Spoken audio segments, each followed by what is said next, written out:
Virtual Interactive Notebook 2, Day 5. Today is going to be a bit of a weird day because I'm going to give you some very esoteric, which means maybe difficult to understand quotes. Day 5, Bushido. And for your essential question, what is Bushido? In short, Bushido is the Japanese word for the way of the warrior.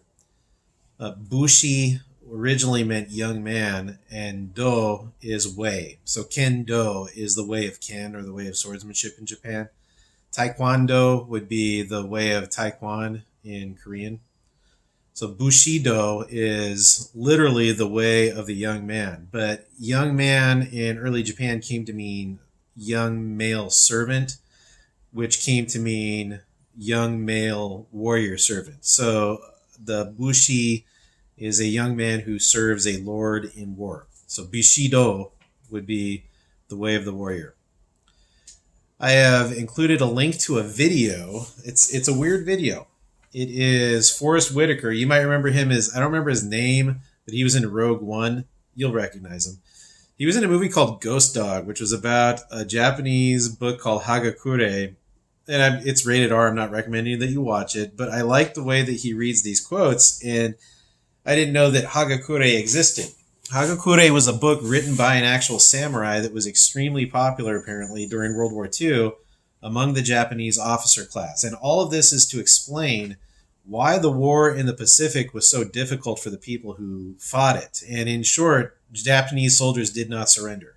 So the Pacific was sort of like the United States Eastern Front. The fighting in the Pacific was known throughout the services to be the worst, and it was the worst because the Japanese army was so determined. So before we get into Pearl Harbor and why it happened, I want you to have some background in Bushido.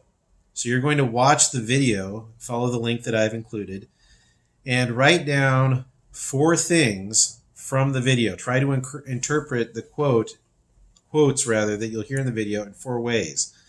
And in item number 5 on your mind map, I want you to write down what sort of a person you think following this code would produce. So if you go down to the image that I provided, this is the mind map form that I want you to use today. You will fill it out yourself. You'll write down 4 interpretations of the quotes that I give you. And then in item 5, you will say what kind of person you think this would produce. For your output today, do a Google image for samurai art. And I want the classical stuff, the stuff that people actually drew and painted during the age of the samurai, which in Japan was roughly, you could say it starts in the 1300s and it goes all the way up to 1862 was when they were put down in the Satsuma Rebellion. And if you're interested in that, by the way, that's Tom Cruise, The Last Samurai. You can watch that movie. Tom Cruise looks like he's going to pull out a cell phone at any minute, but the events depicted did happen. There was a rebellion of the samurai against the modern age. Anyway, that's your task for today. I will see you tomorrow for day 6. Thank you.